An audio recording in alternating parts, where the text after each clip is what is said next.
I am Jayanto Chatterjee from IIT Kanpur, and we will discuss over the next few weeks a very interesting topic in today's business world: management of new products and services.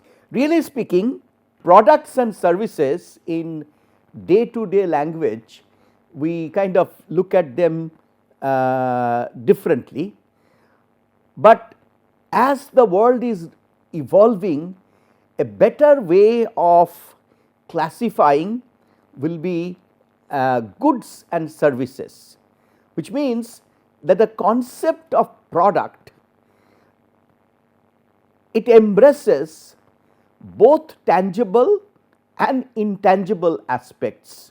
So, product is a multidimensional concept today which embraces goods and services, and by goods we mean a tangible, something that you can touch and feel, smell and so on, and service is something which is intangible, but together this is the most important concept, that a product is really speaking a bundle of values that customers buy to fulfill some needs, to perform some tasks which they want to get performed in their daily life.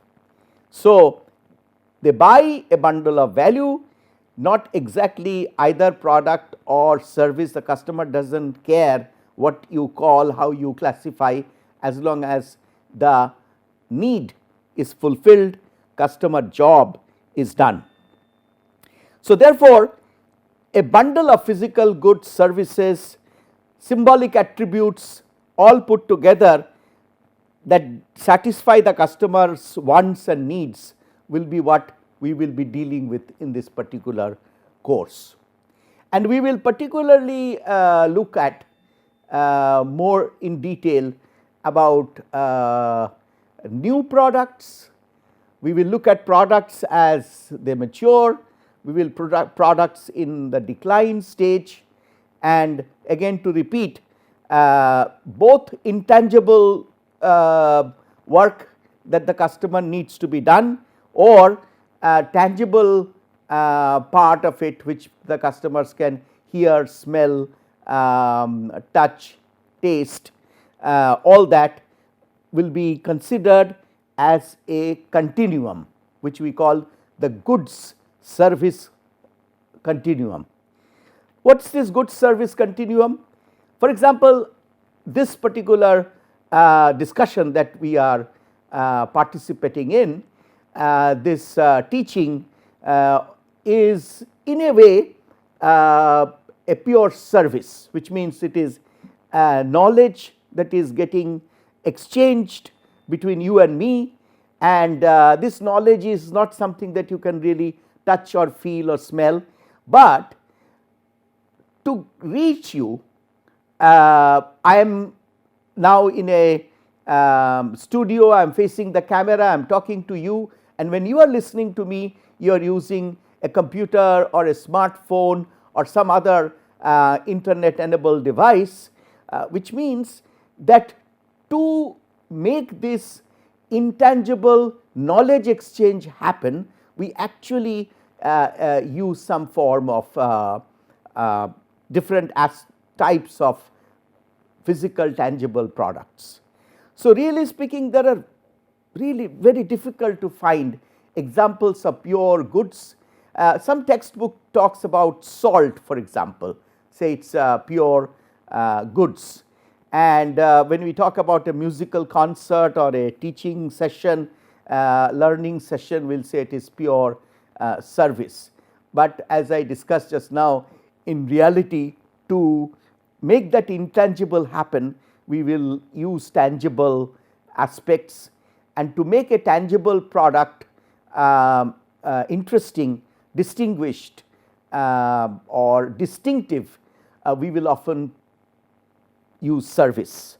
Now, however, those elements which are more like service, like teaching and learning, like a musical concert, like a movie, or some other form of entertainment, often have these four characteristics. We call it IHIP, as you see on your screen.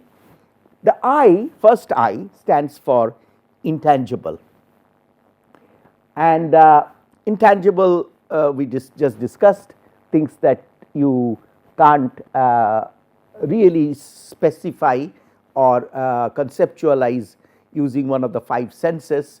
That means it's kind of beyond that. The H stands for heterogeneity. This is a very interesting and little complex concept. It means that the same service offered at the same time and space, for example, this particular session that is going on, or a musical concert, or a meal in a restaurant, can mean different things to different persons, even though they are present in the same time and space frame, because human beings are different. So, even when I am talking to you, this session may be different in certain aspects from another session that will be coming up, because I as a person may not be the same exactly time to time. So, as human beings are not machines, so therefore, the exchange often creates different shades of experiences, and that is why we call services as heterogeneous, also sometimes called differentiated. In the next I, we actually talk about inseparability. Inseparability means that this particular exchange that we are having between you and me needs you to be present and needs me to be present.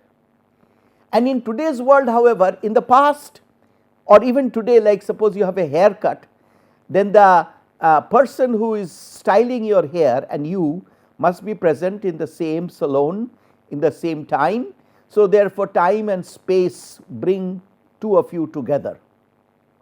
Even a teaching session, a learning session used to be like that, but today when you are participating in NPTEL, we are using technology to do some store and forward, which means that the day I have actually recorded this particular series may not be exactly the same day you are listening or participating in it. So, we use technology even though when you are absorbing that learning, we are present in the same time frame, in the same space. So, even though one presence may be virtual, another may be real. Sometimes I may be listening to your comments, or I may be reading your inputs in the forum, and I encourage all of you to regularly participate in the forum associated with this course, because the more you provide your expressions and inputs, we can make the session more interactive and more interesting, even though we can be what we call asynchronous in time. That means we can do some use technology to do some store and forward and time shift. The last one, P, stands for perishability, which means that if you are not present in a class, then you have lost not only your attendance, but that opportunity for participation and knowledge exchange. But here again, because of technology, we can actually capture a musical concert, so that even if you are not present, you can actually listen to that musical concert sometimes later, if somebody has recorded the whole thing on his or her smartphone while attending that. Sometimes it is not allowed, but when it is allowed, it allows us. Or we can record and you can listen to it. But if, however, just as something that has perished has altered, it is not always bad. Like for example, cheese is in a way perished milk. So, it is different, but perishability is challenged today because of different technological solution in many ways, but even then service has this aspect of transience. It may not be present, sometimes the opportunity may be gone if you are not there at that moment. If you look at the most admired companies, and you can see on your screen so many companies, Apple, Starbucks, IBM, or Infosys, or Wipro, or Amul, or the Taj Mahal Hotel famous, you will understand this almost continuity of goods and services in terms of offering to you an attractive product. So, just as the Taj Mahal Hotel is famous for its exemplary service, for its employees going beyond the call of duty, as it happened when we had the terrorist attack on, and then people actually staked their lives, the employees, to save their guests, and they became world famous for that dedication, for that presence of mind. All of that are actually part of the service that they offer. But also the Taj Mahal Hotel is famous for its architecture, for its unique aspects in terms of the building facilities from outside, inside, and so on. For example, IBM, famous for its fantastic, very useful world class machines. In fact, they were originally called International Business Machines, but today they are called IBM because IBM is also a lot of innovative service. So, similarly it goes for Apple. Apple products like iPhone, excellent examples of well designed, well used goods, but iTunes, without which, or many other Siri and others, different types of applications, software, without that particular class of goods might not have been as appealing as it is. So, which means this hardware and software in a way also can be used as other terms for goods and services. So, you will understand today most things are an integration of these two types of aspects. We will now discuss. So, what I am going to do is I am going to use these products as a kind of an encapsulated concept which will include goods and services in different degrees. So, one way of classifying products and services, calling them, we can call them B2C, as we say, business to consumer. So, these are products which are aimed at consumption directly.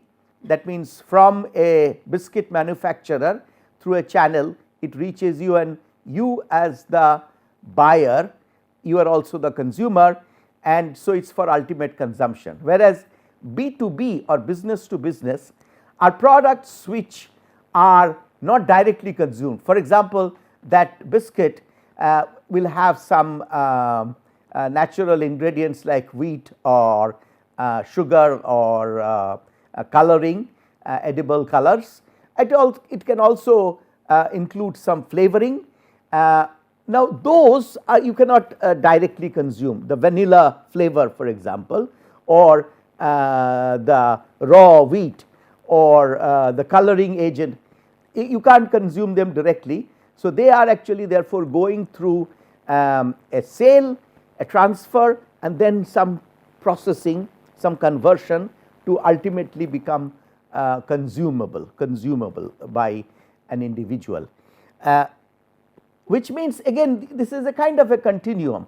Often products and services which we call B2C or consumer products, fast moving consumer goods, packaged consumer products, the different terminologies, they actually also entail a B2B process to reach you as a B2C product or service. And sometimes even a particular type of product can be B2B as well as B2C, have different versions. For example, a refrigerator, it can be a big size professional refrigerator used by restaurants or hotels. It can be as big as this room where you can walk in, or it can be just a domestic refrigerator, or say courier service. It can be for an individual customer, or it can be for corporates. So that way it is B2B as well as B2C. Again, as you see here, we have continuum, we have the different versions